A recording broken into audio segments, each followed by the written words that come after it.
ಸ್ನೇಹಿತರೆ, ನಮ್ಮ ರಾಜಕಾರಣ ಯಾವ ಮಟ್ಟಕ್ಕೆ ಹೋಗಿದೆ ನೋಡಿ.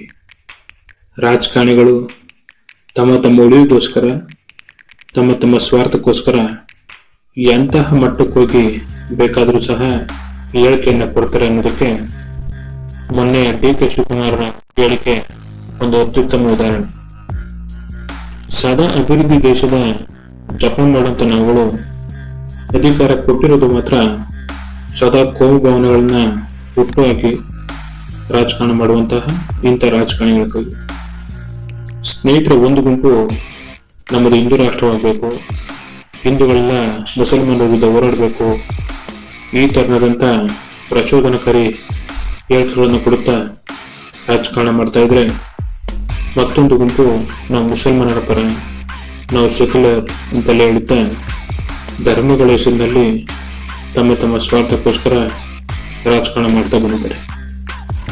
ಧರ್ಮಗಳ ಹೆಸರಿನಲ್ಲಿ ಇಷ್ಟೆಲ್ಲ ಭಾಷಣಗಳನ್ನ ಮಾಡೋ ನಮ್ಮ ರಾಜಕಾರಣ ನಾಯಕರು, ನಮ್ಮ ರಾಜಕೀಯ ರಾಜಕಾರಣಿಗಳ ಮಕ್ಕಳುಗಳು ಎಲ್ಲಿ ವಾಸವಿದ್ದಾರೆ ಅಂತ ಹೇಳಿದ್ರೆ ದೊಡ್ಡ ದೊಡ್ಡ ನಗರಗಳ ಐಷಾರಾಮಿ ಬಂಗಲೆಗಳು ವಾಸವಾಗ್ತಾರೆ, ಐಷಾರಾಮಿ ಜೀವನ ನಡೆಸ್ತಾ ಇರ್ತಾರೆ. ಆದರೆ ತಮಗೆ ಓಟ್ ಹಾಕಿ ಗೆಲ್ಲಿಸಿದಂತ ಬಡ ಪ್ರಜೆಗಳನ್ನ ರಸ್ತೆಯಲ್ಲಿ ನಿಂತು ಹೋರಾಡುವಂತೆ ಪ್ರೇರೇಪಣೆ ಮಾಡ್ತಾರೆ. ಇನ್ನು ಮೊನ್ನೆ ಡಿ.ಕೆ. ಶಿವಕುಮಾರ್ ಹೇಳಿಕೆ, ಇತ್ತೀಚಿನ ದಿನಗಳಲ್ಲಿ ಒಂದಷ್ಟು ಕಡೆಗಳಲ್ಲಿ ಡಿ.ಕೆ. ಶಿವಕುಮಾರ್ ಹೇಳಿಕೆ ಮತ್ತು ನಡೆಗಳು ಹಿಂದೂ ಪರ ಅಥವಾ ಮೂಲ ಕಾಂಗ್ರೆಸ್ ಸಿದ್ಧಾಂತಕ್ಕೆ ವಿರುದ್ಧ ಅನ್ನೋ ಮಾತುಗಳು ಅಲ್ಲಲ್ಲಿ ಕೇಳಿ ಬರ್ತಾ ಇತ್ತು. ಹಲವೆಡೆ ಈ ವಿಚಾರ ಚರ್ಚೆ ಆಯಿತು ಕೂಡ. ಇದಕ್ಕೆ ಸಂಬಂಧಪಟ್ಟಂತೆ ಕಾಂಗ್ರೆಸ್ನ ಹೈಕಮಾಂಡ್ನ ಗಮನಕ್ಕೂ ಹೋಗಿದೆ ಅನಿಸುತ್ತೆ. ಹಾಗಾಗಿ ಡಿ.ಕೆ. ಶಿವಕುಮಾರ್ ಈ ತರನಾದಂತ ಅನಾವಶ್ಯಕ ಚರ್ಚೆಯನ್ನು ಹುಟ್ಟುಹಾಕಿದ್ದಾರೆ. ಸ್ನೇಹಿತರು, ಬಾಣಿ ಮುಸ್ತಕರು ಈ ಬಾರಿಯ ದಸರಾವನ್ನ ಉದ್ಘಾಟನೆ ಮಾಡ್ತಾರೆ ಅಂತೇಳಿ ಸರ್ಕಾರ ಘೋಷಿಸಿತು. ಬಾಣಿ ಮುಸ್ತಕರು ಅವರ ಮುಸ್ಲಿಂ ಮಹಿಳೆ, ಹಾಗಾಗಿ ಅವರ ಮುಸ್ಲಿಂ ಮಹಿಳೆ ಚಾಮುಂಡಿ ದೇವಿಗೆ ಪೂಜೆ ಮಾಡಿ ದಸರಾವನ್ನು ಉದ್ಘಾಟಿಸಲು ಹೇಗೆ ಸಾಧ್ಯ ಅಂತೇಳಿ ಬಿಜೆಪಿ ಎಂದಿನಂತೆ ತಮ್ಮ ಚರ್ಚೆಯನ್ನು ಹುಟ್ಟುಹಾಕಿತು. ಈ ಚರ್ಚೆಗೆ ಕೌಂಟರ್ ಕೊಡುವ ಬರದಲ್ಲಿ ಡಿ.ಕೆ. ಶಿವಕುಮಾರ್ ಮತ್ತೊಂದು ಅನಾವಶ್ಯಕವಾದ ಚರ್ಚೆಯನ್ನು ಶುರು ಮಾಡಿದರು. ಸ್ನೇಹಿತರು ಯೋಚಿಸಿ, ಈ ಚರ್ಚೆಗಳೇನಿವೆ ದಸರಾ ಮತ್ತು ಚಾಮುಂಡಿ ಬೆಟ್ಟಕ್ಕೆ ಸಂಬಂಧಪಟ್ಟಂತಹ ವಿಷಯದಲ್ಲಿ ಇವುಗಳು ಜನಸಾಮಾನ್ಯರಿಗೆ ತಮ್ಮ ತಮ್ಮ ಪಾಡಿಗೆ ತಾವು ಜೀವನ ಸಾಗಿಸುತ್ತಿರುವ ಎರಡು ಧರ್ಮದ ಜನರಿಗೆ ವಿಷಯ ಇದೆ ಅನ್ನೋದನ್ನ. ಮೈಸೂರು ದಸರಾ ನಾಡಹಬ್ಬ ಬಹಳ ವಿಜೃಂಭಣೆಯಿಂದ ಬಹಳ ಮೊದಲಿಂದಲೂ ನಡೀತಾ ಬಂದಿದೆ. ಮೊದಲಿಗೆ ಮೈಸೂರು ರಾಜರ ಆಳ್ವಿಕೆಯಲ್ಲಿ ಇದು ನಡೀತಾ ಇತ್ತು. ಸ್ವಾತಂತ್ರ್ಯ ನಂತರ ಚುನಾಯಿತ ಸರ್ಕಾರದ ಆಳ್ವಿಕೆಯಲ್ಲಿ ಮೈಸೂರು ದಸರಾ ಪ್ರತಿ ವರ್ಷ ನಡೀತಾ ಬಂದಿದೆ. ಇನ್ನು ಚಾಮುಂಡಿ ಬೆಟ್ಟದ ಇತಿಹಾಸ. ಚಾಮುಂಡೇಶ್ವರಿ ದೇವಿಯ ಹೆಸರು ನಮ್ಮ ಪುರಾಣಗಳಲ್ಲಿ ಉಲ್ಲೇಖ ಇದೆ.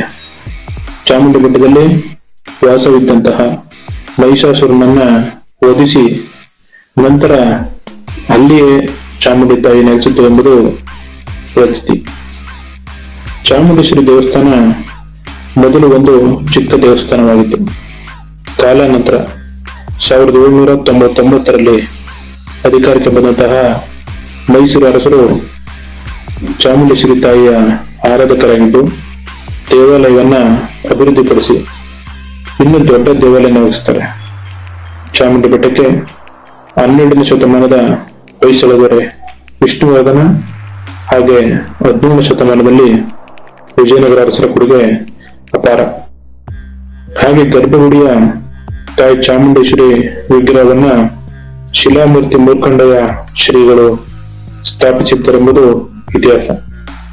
1827 ಮುಮ್ಮಡಿ ಕೃಷ್ಣರಾಜ ಒಡೆಯರು ಚಾಮುಂಡೇಶ್ವರಿ ದೇವಸ್ಥಾನದಲ್ಲಿನ ಮಹಾದ್ವಾರದ ದೊಡ್ಡ ಗೋಪುರವನ್ನ ಕಟ್ಟಿಸ್ತಾರೆ.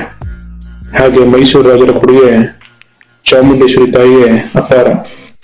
ಬೆಟ್ಟದ ಸಕಲ ಅಭಿವೃದ್ಧಿ ಮೈಸೂರು ಮಹಾರಾಜರ ಕೊಡುಗೆ.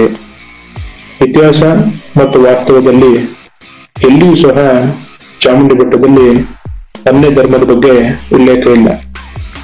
ಹಾಗೆ ಸಹೋದರಂತೆ ಬದುಕುತ್ತಿರುವ ನಮ್ಮೆಲ್ಲ ಜನಸಾಮಾನ್ಯರಿಗೆ, ಎರಡು ಧರ್ಮದ ಜನರಿಗೆ ಈ ಚರ್ಚೆ ಅನಾವಶ್ಯಕವೂ ಕೂಡ. ಸದಾ ಧರ್ಮಗಳ ವಿರುದ್ಧ ಹೇಳಿಕೆಗಳನ್ನು ಕೊಟ್ಟು ಭಾಷಣಗಳನ್ನು ಮಾಡಿ ಜನಗಳಲ್ಲಿ ಭೀತಿ ಹುಟ್ಟಿಸುವ ನಮ್ಮ ಜನ ರಾಜಕಾರಣಿಗಳಿಗೆ ಇನ್ನಾದರೂ ದೇವರು ಸದ್ಬುದ್ಧಿಯನ್ನು ನೀಡಲಿ ಎಂದು ನಾವೆಲ್ಲ ಪ್ರಾರ್ಥಿಸೋಣ. ಈ ವಿಡಿಯೋವನ್ನ ಇಲ್ಲಿಗೆ ಮುಗಿಸ್ತಾ ಇದ್ದೀನಿ ಸ್ನೇಹಿತರೆ. ಮುಂದಿನ ವಿಡಿಯೋದಲ್ಲಿ ಸಿಗೋಣ. ಯಾರೆಲ್ಲ ಇದುವರೆಗೂ ಸಬ್ಸ್ಕ್ರೈಬ್ ಮಾಡಿಲ್ಲ, ದಯಮಾಡಿ ಸಬ್ಸ್ಕ್ರೈಬ್ ಮಾಡಿ. ಧನ್ಯವಾದಗಳು.